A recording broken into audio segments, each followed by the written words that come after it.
Welcome to Money on Tap, your personal finance headquarters.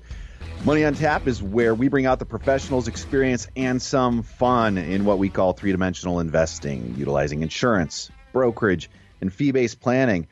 That's what we do on this radio show. You guys know where that comes from? I do not. I don't know, but I'm getting a sense that he's going to tell me.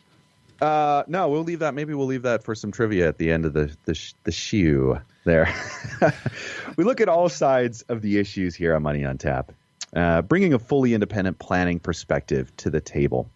My name is Seth Cressman, and I'm joined here once again with John Ryder and Ben Brayshaw. Good morning, guys. Good morning, Seth. Good morning, everybody. You can reach us at 855-226-8551. That's 855-226-8551. Or email us at info@yourmoneyontap.com. You can also find us at Facebook /3D Investing.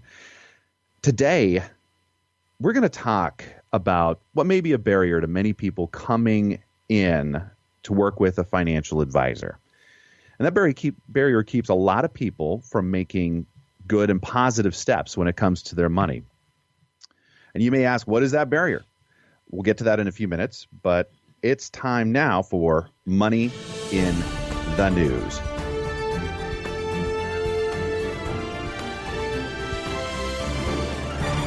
You know, John, I realize I said good morning, Seth, again. It's just got to be something in the back of my mind that I don't say good morning, John. I don't know why that is. I am offended, but I am not going to dwell on it today. So, Seth, it's nice being here with you this morning, too. It's nice being with you, too, Seth. Yes. Seth, you are back from vacation, aren't you? You're back from a little trip you took. Tell us about that real quickly before we get into Money in the News. Sure. A little personal side note here. Well, my mom and dad, back in 1968, when my oldest sister was 4 months old, decided that they were really tired of trying to battle the crowds to get out into the wilderness, the great wilderness of the Northwest here. And they spotted an article, or, Dad was watching the classified ads and saw cabins, for sale. Oh, yeah. And so they ventured 2 hours north into the Mount St. Helens Gifford Pinchot National Forest out there and found 4 walls and a roof was what they found. And they, there was no floor. They actually were taking their soda bottles and turning them upside down to fill the knot holes in the flooring, so that this little teeny tiny, potbelly stove that they vented out a window could actually heat the place there. So you're saying rustic, Seth, very rustic. Very, very rustic. Wow. Yeah. So anyways, that was Mom and Dad's 1968 adventure. And since then they had 2 more, my other sister and I. And so we spent a lot of time up there that I don't remember prior to 1980, Mountain Blue, Mount St. Helens. Anybody remember that? I remember the big story in the news, obviously. Yeah, it was a huge deal. Yeah. So anyways, we 4 years later, they finally opened that back up, and we went back. We've been going back there as a family ever since, making a lot of memories, and try to take about a week with the kids and experience that with them and my sisters and their kids. And it's just a really good time, really enjoy and appreciate Mom and Dad for making that a part of our experience and our family. Excellent. Just a legacy that they passed on to you guys. So that's terrific. And you'll probably pass it on to your kids at some point. Yeah, I think that's what we're trying to do is, take time throughout the year to focus on our family. Awesome. And experiences with their family. And some of that is, huckleberry picking, and some of that is, trying to launch the older ones off of an inner tube. That's all fun, right? Yeah, good time. Great. Yeah, we come back with our arms and our legs and a few bee stings, and we're all excited about it. Hey, that's what the summer is for, so that's terrific. You look relaxed, and that's good. That's good. So Money in the News. Well, the first article we have here today, which is honestly very disturbing. I know. When I saw this, I was like, I don't think I like this. It's about Google. This. Yeah. Google search knows where you are even if you disabled location history. Now, wait, what? Yes. You heard him right. Yeah. Why did you just fire something in the back of my brain that said lockdown? Like I just got really scared about what you just said there. Like they're, Big Brother and all that. Yeah, so this is in the news, and this is a hot story. So Google is not being entirely transparent about their location history, and they're admitting to it now that there's two ways to shut off the location monitoring, and the most obvious one that they make apparent doesn't quite shut everything down. Yeah, so everyone thinks, okay, hey, we're good. Yeah, we've heard about this Big Brother thing out there. We'll shut it off. Yeah, we're going to shut it off. However, there's another way a deeper way you have to shut this thing off, huh? Yeah, so it says that overall, it seems that the primary location gathering aspect related to the web app history comes from Google searches. When that setting is turned on, Google can provide more relevant information. Obviously, everyone knows that. There's no doubt that having Google be aware of your location can be handy when you do a search. And then you skip down, and it says, oh, I'm sorry, you skip up. I think I skipped that. After disabling location history, turn off, quote-unquote, web and app history, but note that your experience using Google services will be significantly different going forward. And so there's this like secondary location that you have to turn off, this quote-unquote. So if you're looking for this, it's web and app history. Yeah. What is Google doing with this information?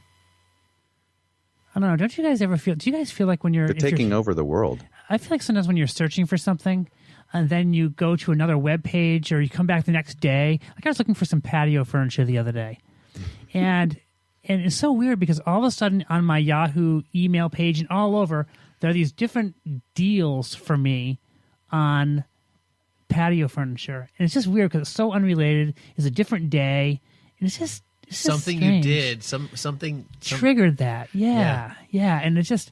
And I feel like we're not getting away from that. It's going to be more and more. Like I think there are a lot of these location services and all. Like if you're in a city, Ben, you were recently in New York City. I was recently in New York City, and I remember, if you type in a web page there, you could be walking down the street and you're looking at your app to see where you're going, and all of a sudden an ad pops up for something that you were searching for before. It's just weird. Like, hey, yeah, pull into this coffee shop or whatever it may be. Right. Just odd. Yeah. No, I mean, and what is it tracking? The interesting is it's web and app history, right? So it's monitoring what apps you're opening while you're working on your phone. So, like for instance, if you are in New York City and you open up Dunkin' Donuts or Starbucks app, it somewhat probably knows something along those lines to send you. Oh, they're looking for coffee. How about Caribou Coffee instead? Yeah, or whatever this. It's like, oh, there's a coffee store right here that someone might have paid Google to be a preferred vendor. 10% off. Yeah, whatever. It's crazy that they have these multiple layers of turning everything off, especially when it's like turn off when you disable location history. You would think your location history is turned off. One would think. It's interesting. I don't know if you guys happen to see Mark Zuckerberg, when he was on the in front of Congress, giving his just talking about Facebook and all. I did watch some of it. It was weird because I could feel him backpedaling a lot on these different things. And quite honestly, in the news here, it really has been the case that they've been shutting down a lot of the conservative viewpoints that people have out there. And if you there's different folks I can think of that post. I don't post much at all, but they've had a lot of their posts rejected because it's called hate speech or whatever, when it has nothing to do with hate speech. Nothing absolutely at all to do with hate speech. But yeah, it's really weird how this social media has kind of almost taken over, and the power that is inside of social media, and also the power that they have that we don't even know that they have, like this article that you just brought up today, Ben. Yeah, I think the other thing is there's this whole business mindset, right? So you got Zuckerberg, Facebook and all these different major players, and the way that they make their money is making sure that when they touch you, it's relevant, right? So they're always trying to make sure that everything that you see, everything that you hear, read, whatever ad pops up on the side, it's relevant to you, because otherwise it's just annoying. Yeah, and they need to. It's annoying anyway, but yeah. No, it is. Yeah, but if it's even in the background of patio stuff, it's going to draw your attention in. Yeah, and they need that technology, and they need these loopholes to be able to figure out how to get information from your brain to figure out what to put in front of you as close as possible to what your wishes, desires, or needs are. Yeah, it's troubling to me. I don't like it. I don't like it. Yeah, there's actually a TED Talk that I stumbled across 2 years ago, I don't even remember, but it had to do exactly with what you're talking about, which is our time that we spend viewing. And that is what it's really boiled down to, is like, how much time do you actually spend looking at the app? And that's what they're designing everything around, is to get eyeballs in that time. And they've got it down to a science of, I don't know, there's seconds that they parts of the second that they've been able to craft their advertising and attention seeking from the eyeballs, us, the viewers. And it's really an interesting thing that their Google is has a couple of different layers here. I mean, there is some benefits, I do realize that, to having a search history activated, because it simplifies things. If I've gone to whatever location I went to before on my Google Maps, for it to pop back up because it's a frequently used location, that's part of that secondary layer that they're talking about here in our search history. But there is also that first initial layer where you're talking about the mattress firm that's going to come. They're basically wanting to get inside of your house right now. And that is a little disconcerting when not knowing, I guess, what level of engagement we have with our media. And obviously, it's a big thing out there. If there's like a serial killer out there or whatever it may be, where are they going to go search first? They're going to go search web history, what happened. And so privacy really is kind of a thing of the past, I think, when it comes to internet and that kind of thing. Well, that's horrible to say, John. Privacy is the thing of the past. I mean, we can't accept that as a nation and say, hey, you know what? My privacy is over. But doesn't that seem like kind of the path that things are going on right now? The way it is. It's weird. Not that I like it. I'm just saying it seems like that's kind of the way things are going. Well, I know there's kind of like the I don't have anything to hide kind of perspective, and so what does it matter? But the truth is we're still all entitled to being who we want to be. Absolutely. And I think about this secondary layer that's called the web and app history. Well, today there's only a secondary layer. There could be a tertiary layer. Of course. That either exists that we don't know about yet, or the article doesn't know that yet. Yeah, the article doesn't know that yet, or it's coming, right? Or the article's been paid off, so that's why they don't know it. Yeah, and John's a conspiracy theorist. Yes. But and what laws are there around transparency around for these companies? I don't know. Well, the question is, how do you choose, and how does our country establish the foresight and the rigidity to understand how to protect who we are? And that's the complication that everyone in Congress is dealing with. And I honestly don't think it matters which side of the table you're sitting on, because, I think the Democrats have a lot to hide. I think the Republicans have a lot to hide. I think they're all sitting there saying to themselves, I want my privacy, right? So I don't think that that's, unforeseen as an issue. I just think that, the contract laws and so forth, they get so skewed. Like if you open up the app or you sign up for an app, well, you all, they make it so that you can't even have that app unless you agree to all sorts of waiving of your rights. And, at some point in time, you have to be able to say, I don't have to worry about waiving my rights in certain areas. I should be able to transparently say yes or no to something and be done with it. So, our second article in Money in the News has to do with the SEC. They're issuing a warning about investment products that are available to you inside of your self-directed individual IRAs. Now, Ben, Seth, we do a lot of self-directed individual IRAs. We do a ton of them, and we do them with obviously legitimate investments in there. However, in this country, we have the opportunity to go into a lot of different areas that really you should be quite careful of. Just because you have the opportunity to go into those areas doesn't mean that you necessarily should. Well, yeah. So I did a self-directed IRA, and what they're talking about specifically in this type of self-directed IRA is someone who takes their money out of a traditional kind of investment-based IRA program and throws that money into a piece of real estate or precious jewels or gold coins or something like that. And you have a custodian, which every retirement account requires.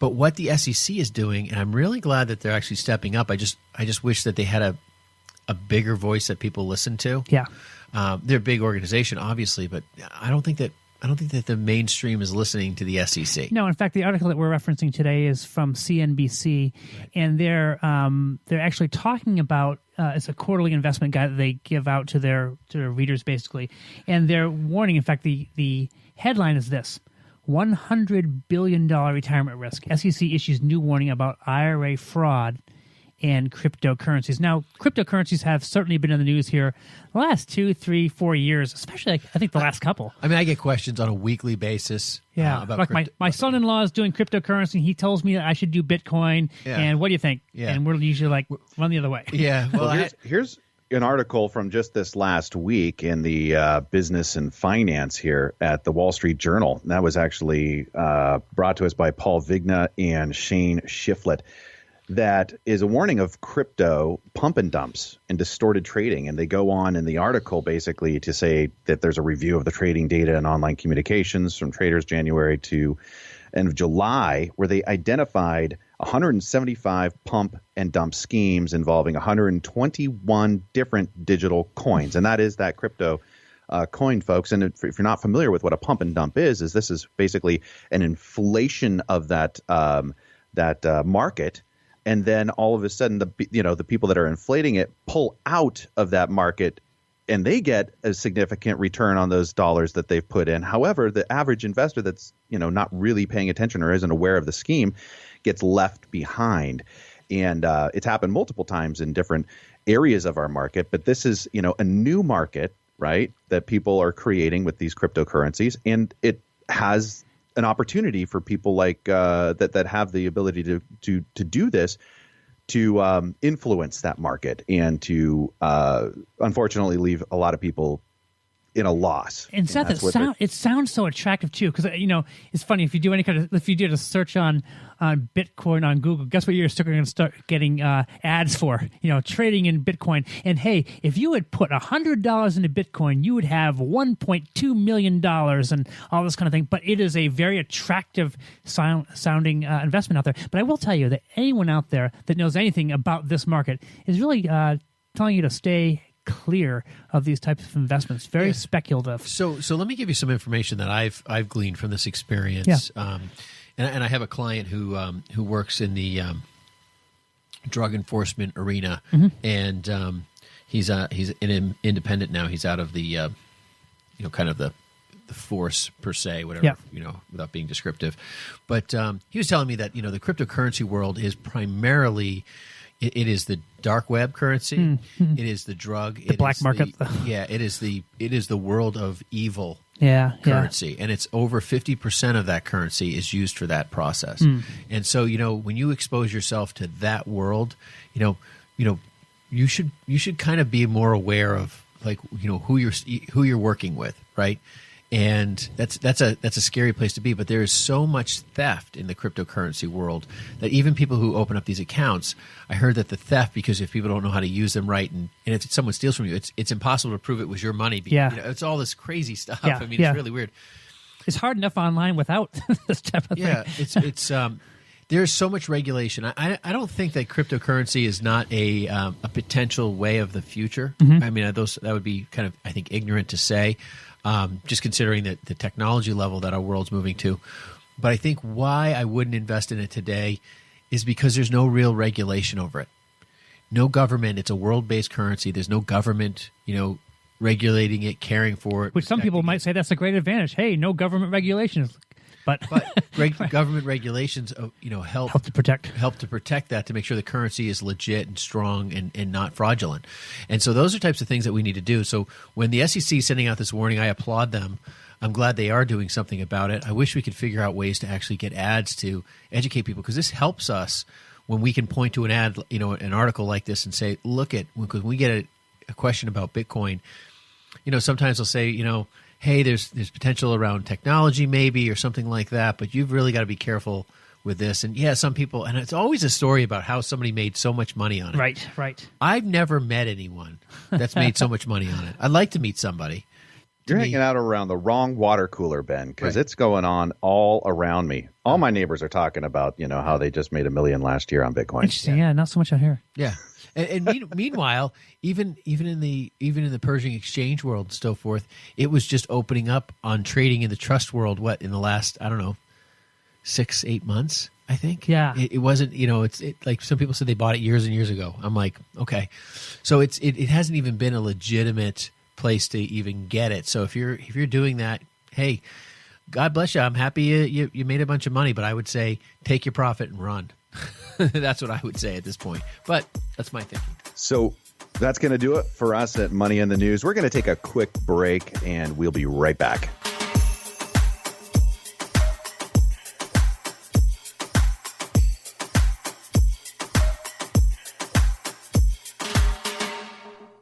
Hi, my name is Ben Brayshaw, one of the co-hosts of Money on Tap. If you have questions when it comes to your retirement and are looking for a personalized solution, contact us at Brayshaw Financial Group. In today's volatile stock market, we can help you plan to find your successful retirement solution. Am I saving enough? Am I saving into the right places? Do my investments match my appetite for risk? Do I have a tax strategy that is going to help me keep more of what I earn? How can I maximize my Social Security income? If you are like most people, you are getting closer and closer to your retirement and may be wondering if you're taking the right steps. If you're in retirement, you may be wondering, am I maximizing my income while preserving my estate and caring for my family? We talk about all things financial in what we call three-dimensional investing, putting a plan around your financial future. If you feel that now is the time to start getting the answers to some of these questions for your own situation, give us a call at Brayshaw Financial Group at 855-226-8551. Headquartered in Bedford, New Hampshire, we have offices throughout New England and across the country. We would love the opportunity to show you how we can help. There's absolutely no cost or obligation just to meet with us, and we welcome you to our office. Call us at 855-226-8551. More Money on Tap in just a moment. On this Cliff Notes edition of Money on Tap, Seth, Ben, and John look at risk and how it affects not only our investments, but virtually every aspect of our lives, both personal and professional. I think it's important to kind of understand and identify for people, what is that? It looks different for everybody, but generally speaking, and this is from our friends at FINRA, they say that risk is uncertainty with respect to your investments that has the potential to negatively affect your financial welfare. You could buy something near the top and still never see a return on an investment. In a lot of the risks that you're taking with a lot of different investments, you can't even quantify. There's so many subcategories of risk. And with each company, there's some stuff that you don't even know. I mean, you don't even know if there's a problem inside of it, like in an Enron scenario, which is horrific. Or if you're running a business, there's just different risks that come involved there. If you say the wrong thing, you have legal risks, you have investment risk, you have operational risk. Think about operational risk. You make the wrong decision with an IT, with a computer program, it could really affect. Thanks for joining us for this Cliff Notes edition of Money on Tap, with great tips from the pros in three-dimensional investing, utilizing insurance, brokerage, and fee-based planning. Now here's more Money on Tap with Seth, Ben, and John.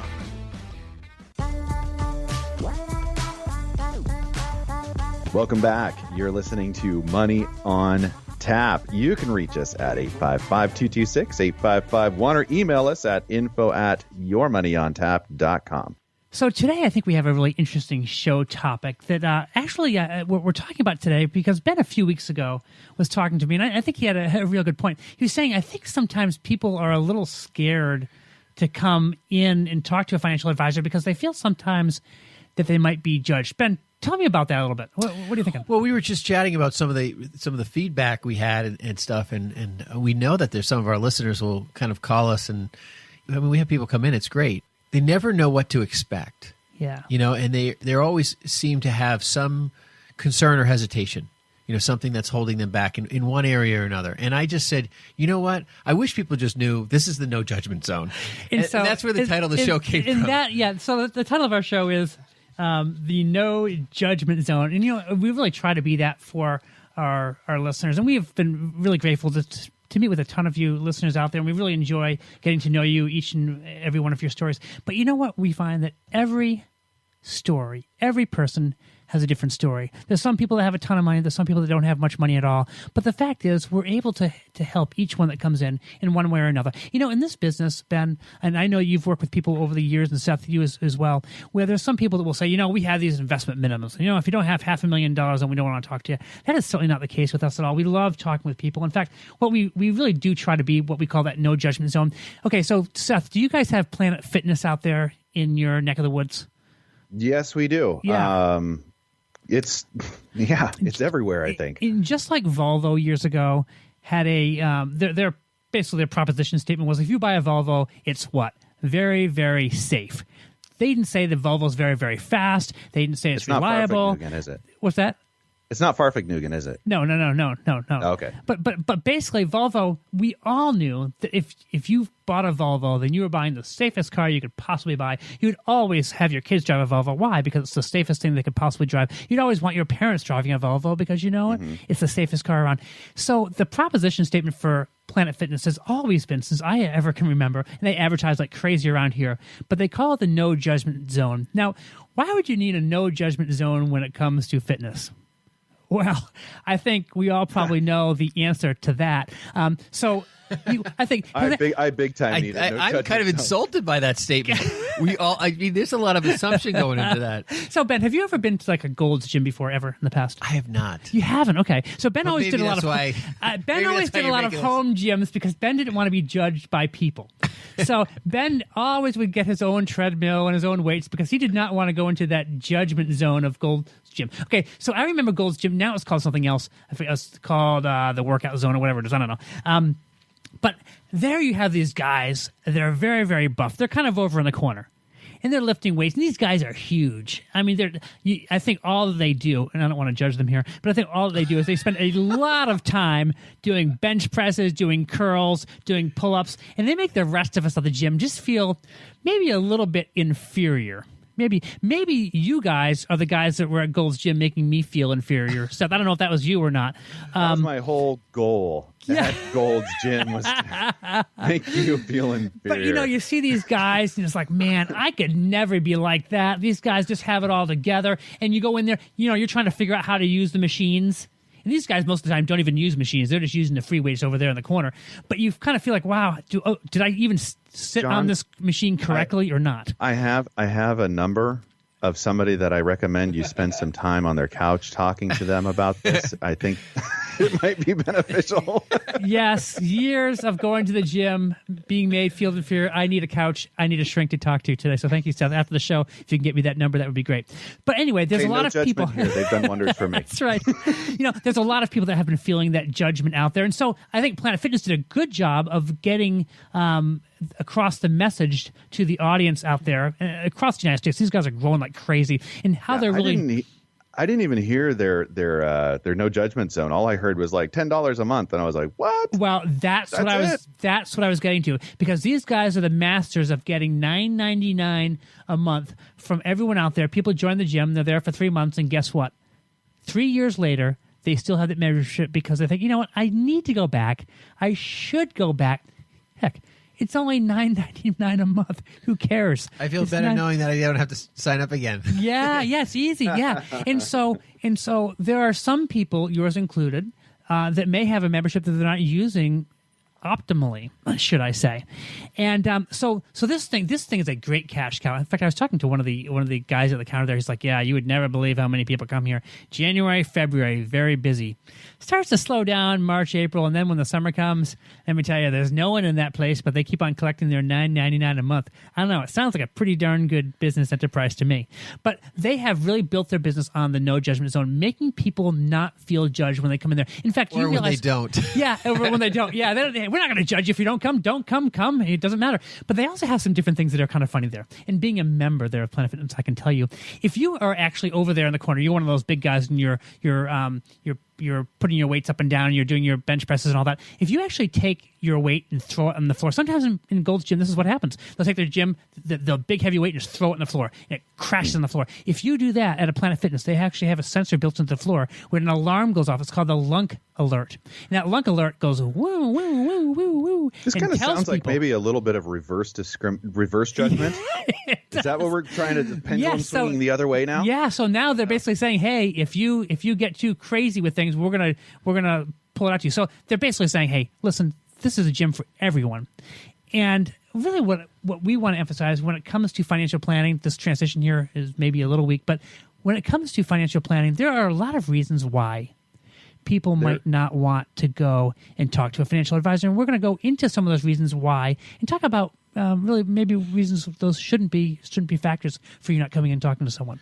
Yeah, see, I think when we chatted about starting this show as an idea and conversation was really just to communicate to the public that, people that do have, there's people out there that want to contact us that are just, they feel like, they haven't done enough. They're not savvy enough. They don't know enough. I mean, all the different things that we've written down here, and we're going to go through some of them. Yeah. But, if you're sitting there listening to this conversation, you need to understand that the first step to real financial health is talking with somebody, even if it's not us. Sure. Right. Is just saying, hey, listen, I know I'm not going to be the smartest guy in the room when I'm sitting with financial people. That's just the way it is, because that's what and if you are the smartest guy sitting in the room with a financial person, you need to run and get out of there.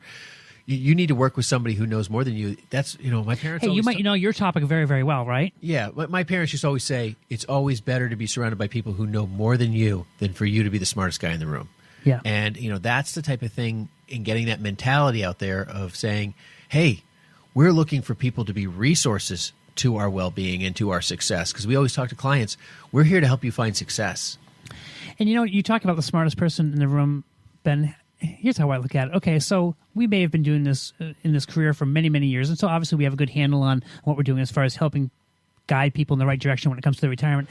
But when it comes to your career out there, you may be an engineer, you may be at BAE, you may be at Northrop Grumman, you may be at any host of companies, and there's a lot of topics that we would have zero clue on when it comes to our smarts. Like if we came and consulted with you, we would probably feel pretty lost pretty quickly when it comes to those types of things. Yeah, we may be good at math and that type of thing, but when it comes to engineering and all, we may be pretty short in the smarts department when it comes to that. So don't ever feel like just because, in fact, we talk with people all the time, especially we have a lot of engineers that we talk to, a lot of business owners that are very, very bright people, but sometimes what they don't have is they don't have the time to deal with what they have to deal with. We have several, and just thinking of a couple guys right now in my head, CEOs of major companies here in the New England area. And these guys are very, very bright, but they just don't have the time to deal with all the complexities that it takes to manage their own personal financial situation. But Seth, we're going to actually kind of roll through some of the different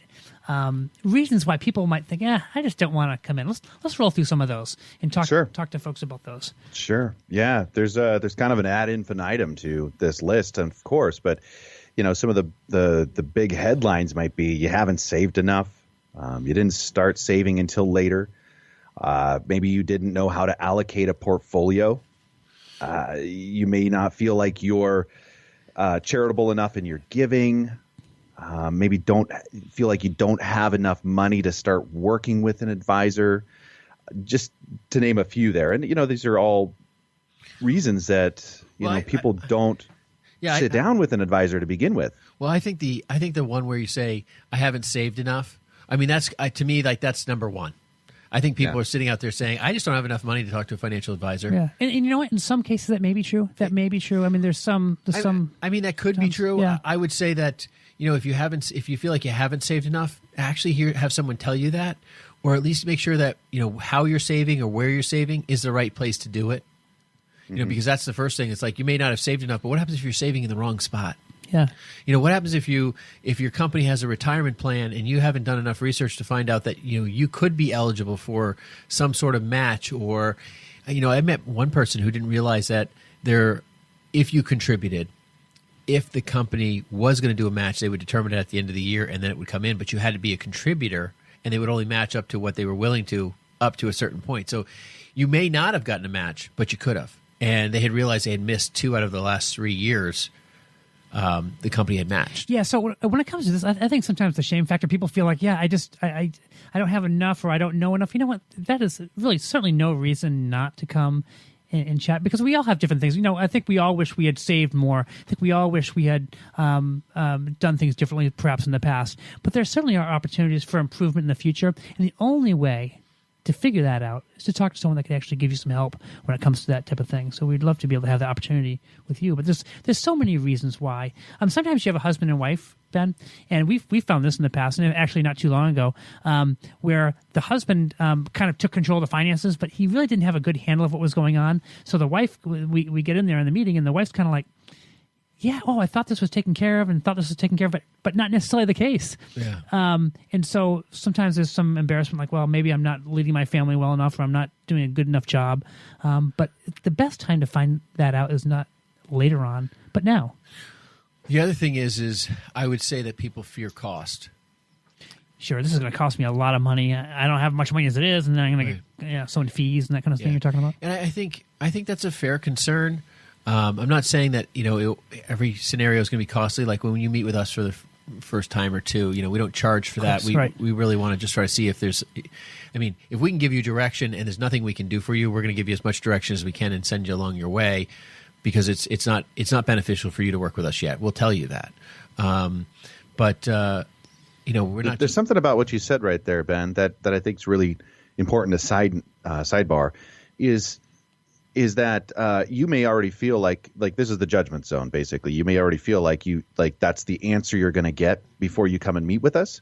How many people have we sat down and we've given the advice that they needed to hear to give them some direction to avoid some of those pitfalls that they might be heading towards, and then we see them in a year. We see them back in 2 years because now they're in a totally different place and they've made the adjustments that they needed to make to get on track.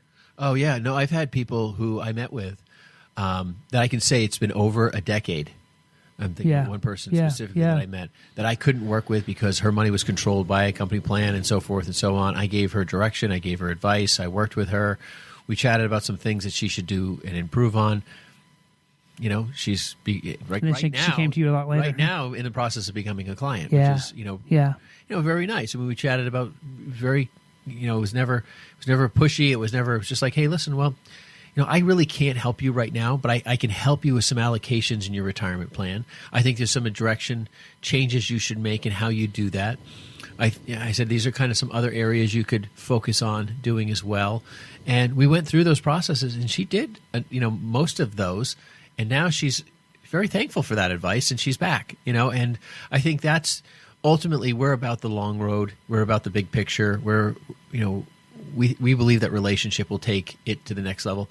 Now, I can't say that you're going to get that everywhere. I mean, obviously with all the, types of venues you could go to. Yeah. I mean, considering all the different stories out there, the bad, the good, and the ugly, I mean, it seems like there's a lot of bad ones out there, but I think knowing that you can go somewhere, get an opinion, and at least make sure it's like a health checkup, right? When you go get your blood tested, I just did all my blood work and everything like that. Got the stuff back. Hey, I'm good. You know what I mean? Yeah. But I want to make sure that nothing's out of a line. I want to make sure, I was talking to the doctor. He said, these are a little higher. It's not a lot. It's nothing to be worried about, but maybe we could just impact your body better by doing this and adjusting the sales a little bit. Nothing I need to go back for. I'm not going to see the doctor 20 more times. It was a simple annual visit. So those types of things can exist in our world. Just even getting a checkup every couple of years, just making sure that you didn't miss something. I mean, with all the tax law changes, I'm shocked that we're not getting more phone calls about that. Yeah. I think there's people out there kind of get a sense of being uncomfortable because of some of the different factors that we talked about before. But I think a lot of times, too, it's kind of the financial culture out there that makes people feel ashamed when it comes to their money.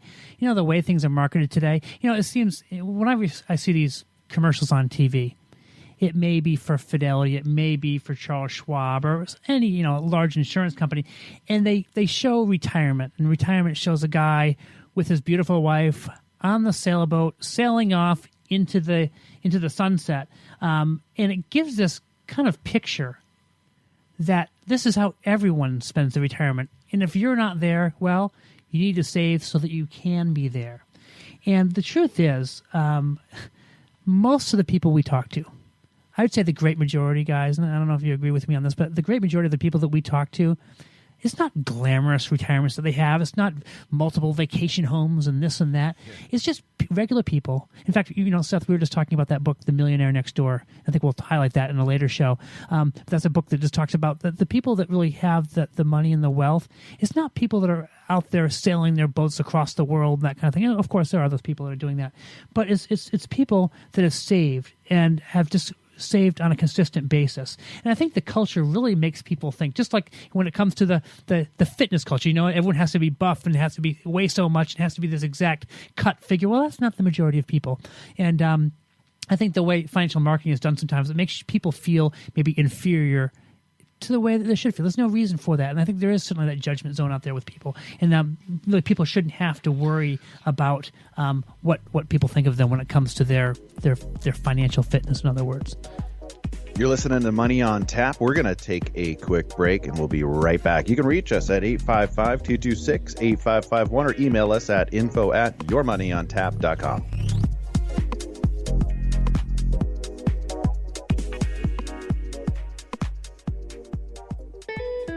Hello, my name is John Ryder, a partner with Brayshaw Financial Group and one of the co-hosts of Money on Tap. 10,000 Americans are turning 65 every day, and planning a successful retirement today is more challenging than ever, with a roller coaster stock market, political and economic uncertainty, and so many unknowns when it comes to the escalating costs of healthcare. Let us show you how we utilize the 3D method of investing, utilizing insurance, brokerage, and fee-based planning. Using our experience, let us help you plan for a successful retirement. Now is the right time to start getting help. Give us a call at Brayshaw Financial Group at 855-226-8551. Headquartered in Bedford, New Hampshire, we have offices across the country. We would love the opportunity to meet with you. There's absolutely no cost or obligation to meet with us, and we welcome you to our offices. Call 855-226-8551 today. More Money on Tap in just a moment. On today's Cliff Notes edition of Money on Tap, Seth Cressman sends us a warning. There are no guarantees, and even the best companies who promise to take care of us in our retirement years may not always come through. It's up to us to have a plan in place for our financial future, one that goes above and beyond what we may have been promised. What's happening in some of the U.S. cities like Detroit, Puerto Rico, U.S. territory, they are claiming bankruptcy. They have pension obligations of $1.23 billion. These are areas, I think, in most of our minds, most of our thinking that we say this is going to be okay. We kind of let down our guard and we think, okay, well, we've done the work. We're trusting these organizations. We're trusting these systems to do what they said they're going to do and to perform. The truth is that we deal with this all the time. We can't say guaranteed here on the air. Like, oh, we can't talk about something and say, well, there's a guarantee that goes with that. There's areas that we try to even work in to try to create some security as well. But these are massive organizations that have just told people that we're going to take care of you. And you know what? It's lulled people to sleep. A generation of people that are being lulled to sleep with guarantees. I mean, it makes me angry. It does make me angry and upsets me to find out that these people are ultimately lied to. And how do they recover when they're 65 years old and go from $45,000 a year of what was considered guaranteed income the rest of their life down to, $18,000, $25,000? How do you do that? Thanks for joining us for this Cliff Notes edition of Money on Tap, with great tips from the pros in three-dimensional investing, utilizing insurance, brokerage, and fee-based planning. Now here's more Money on Tap with Seth, Ben, and John.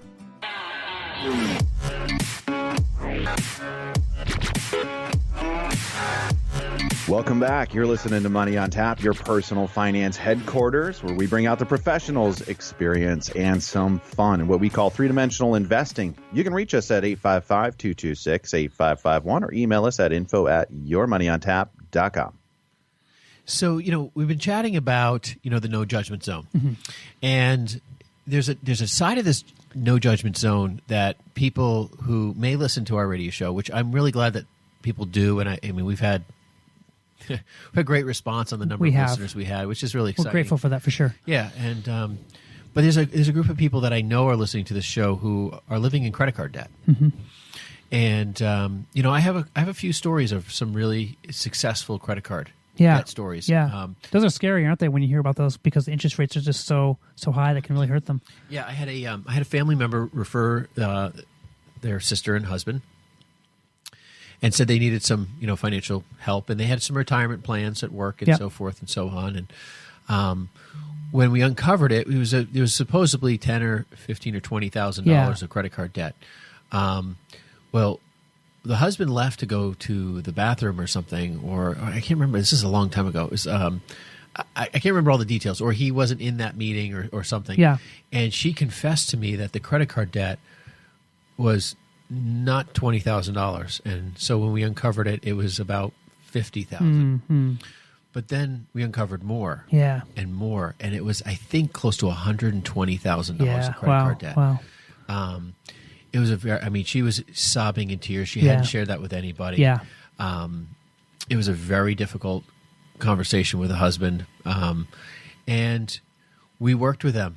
We worked with them for about 2 years, helping them, get out of that debt, kind of getting them a second start. And it was a very difficult time in their life, and they are doing well now. I mean, they don't have any credit cards. They don't live on credit cards because they can't control that. So they've acknowledged that.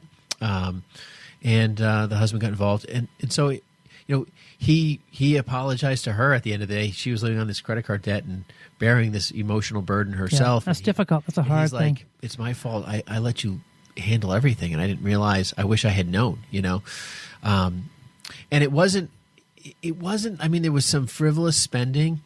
I mean, they didn't make a ton of money, but it was really like bouncing. She was just paying so much in interest. The interest they got behind on the interest. Yeah, they probably had a much less charge, but the interest, as I was saying before, just really, really adds up real quickly, and you can't even imagine that sometimes maybe even your interest could be more than what you originally spent on the cards, and that may be the case there.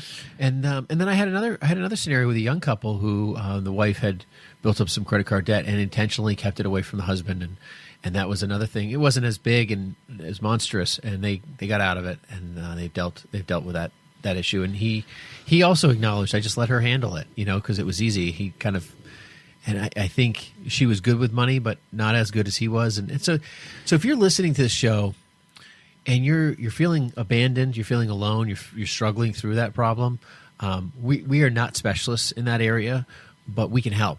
And we can help get you help in the different areas of those types of things. So I know that's a big issue. I know there's people out there listening in our spend world that are sitting there saying, I do have a retirement plan. I do have this 401k. I can't take that out because I'm going to pay taxes. But I'm living in this debt, and I need to figure out how to get out of this. Yeah, and you know what? There's a lot of people out there that are scared to talk to someone because they think they'll be judged on that. And let me tell you, there's a lot of different reasons for credit card debt. It's not just because I just want to go out and spend and vacations and buy new things all the time. It may be you may have been backed into a corner at a time. Maybe you were without a job for 6 months or a year and a half or two. There's a lot of people in the New England area that when the tech business went south here, they had a real hard time getting work again. And that means when your income stops and unemployment stops and all that, it could put you in a situation where your bills keep on coming, but your income is totally slowed down, so you're backed into a corner. And it may be medical bills where you somehow you didn't have insurance, and all of a sudden you're hit with the $50,000, $60,000, $70,000 of bills that you didn't even know were coming. And so we've seen it all. And if we can help you in one way or another, we certainly want to do that and be an encouragement to you, if nothing else, to help you get going in the right direction. We'd certainly love to do that. That's really, as Ben said, it's not really our specialty. However, in the past, we've been able to help people in a lot of different areas when it comes to that kind of thing. It's interesting to get into, the judgment, the area of judgment, and it's easy for us to do, and we all fall into this kind of a trap, I guess, is trying to understand what's in front of us, but using that judgment in a way that categorizes people or puts people into a place where we just don't identify, or we don't give them the freedom to be an individual and to make their own choices and to have their own opinions. Take anybody out there that's putting, something out into the media about, call it a pro-Republican or pro-Democrat or whatever the stance might be. I mean, it's just so polar to start to judge somebody's intelligence by, what their opinion might be or what their experience might be. And I think it's interesting to find out, if you get a room full of people together, it seems that whoever knows the most about money or has the most money in the group seems to then have some kind of a power card. And that's not necessarily true. It's everybody's experience is valuable. It's the perceived money card too. I said, yes, right. We've chatted about this. It's amazing how, we've got clients worth, millions upon millions upon millions upon millions of dollars, and they shop at Goodwill. They drive a used car. Most do. And it's not a big deal for them. And they probably would still be worth millions, but just not millions upon millions if they live differently. So there is that perception, Seth, that you're talking about is good. Kira, my wife, lived in Los Angeles for, I want to say around 5 years before she moved back to God's country. to Hillsborough. Yeah. Anyways, one of the things that really surprised me was how important it is the car you drive. What car you drive in Los Angeles determines everybody's opinion. Yeah. And I get it, but it's like such a Los Angeles attitude. But it's one that we can all recognize in our own experience of either judging highly or judging lowly, somebody that's in front of us. But Los Angeles is definitely a city that doesn't rely on public transportation, not like New York, where it's like, what are you doing? You're riding the subway, right? You get around with public transportation in New York. You don't drive a car. You get a cab, right? It's very different. And so depending on where usually when I'm in LA, I have a driver. That's just basically how it works for me out in LA, Right. So, Well, I was just in Manhattan and making a presentation last week, and one of the gentlemen I was with was like, he's like, "Oh, where are you parked?" It's like, "Well, I'm in the garage. It's about 3-4 blocks away." He's like, "You want to grab a cab?" And like, it's bumping over traffic, and I'm like, "No, I'm gonna walk. I don't want to sit in a cab with you for 2 hours." That's funny. Yeah. But you're right, and in New England, because the weather's so bad, it's hard to keep cars nice and stuff like that. People are not big car. They're not into big. I mean, there are a lot of nice cars out there, but there's a lot of summer cars. I see coming in the summertime. After the spring and the thaw from the winter, I start seeing some pretty fancy cars out in you my neck see of the a woods. little bit more, but it's just not like the LA story. No, it's not. Yeah, it's probably more. I mean, every geography. Take wherever you live, it's going to be different. Like Subarus in New Hampshire. Yeah, what I hear about New England is, where do you summer? Yeah. If you're in Los Angeles, it's always summer. Right. That's I don't know, the beach. That's a good point. Well, as we kind of wrap up this show, and if you're feeling nervous or you have anxiety about meeting with a financial planner, you're not alone. We're here to try to help you with questions. If you want to call in, we work with a number of charities as well that we provide that service to. Family Builders is one of them that we work with as well, and we believe that financial success is really, the first step to finding just general health in life sometimes, because the Bible talks about money so much. It's such an overwhelming and scary topic. So we just want to encourage people that this is a No Judgment Zone. We want to help. That's what we're here for, and hope you give us a call if you really need some. Absolutely. So that's going to do it for us today at Money on Tap. If you're looking for the No Judgment Zone when it comes to your money, we encourage that you look no further. It's our job to help you where you are, and we like to think that we do a very good job of providing financial advice when it comes to the judgment factor. You can reach us at 855-226-8551 or email us at info@yourmoneyontap.com. We look forward to talking with you and meeting you here at Brayshaw Financial Group. That's going to do it for us at Money on Tap. Have a great week. On today's Cliff Notes edition of Money on Tap, John Ryder explains the tax advantages of the Roth IRA. A Roth IRA is really a special retirement account that you can fund with post-tax income, so you can't deduct those contributions that you make into it. But once you have done this, all future withdrawals that you take from that Roth IRA are tax-free. That's a big point, because if you think about it, there are regular IRAs you can participate in. We call them traditional IRAs, and you're able to put so much money into those every year, but you get a tax break for doing that. So that sounds really good, and you might say, well, why would you ever recommend a Roth IRA when I can actually get a tax break for putting the money in now? Well, if you want a tax break later on, and that's what we're talking about here, a Roth IRA can be a very valuable tool for you to have. So understand, no upfront tax deduction for Roth IRA contributions, as there is with a traditional. But on the other hand, Roth distributions are tax-free when you follow the rules. And because every penny that you stash into a Roth IRA is your money, it's not a tax-subsidized gift from Uncle Sam, you can tap your contributions anytime, tax-free and penalty-free.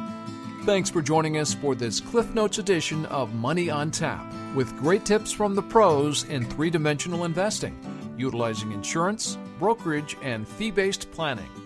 The views expressed are not necessarily the opinion of this radio station and should not be construed directly or indirectly as an offer to buy or sell any securities mentioned herein. Investing is subject to risks, including loss of principal invested. No strategy, product, material, or tool mentioned can assure a profit nor protect against loss. Please note that individual situations can vary. Therefore, the information, products, materials, or tools mentioned should be relied upon when coordinated with individual professional advice. Past performance is not a guarantee of future results. materials. This show may be subsidized in whole or in part by a product sponsor or issuer. Securities and advisory services offered through SagePoint Financial Incorporated, member FINRA SIPC, and a registered investment advisor. All other services offered through Brayshaw Financial Group LLC are independent of SagePoint Financial. SagePoint Financial and Brayshaw Financial Group do not provide tax or legal advice. Main office is located at 116 South River Road, Bedford, New Hampshire, 03110, and can be reached at toll-free 855-226-8551.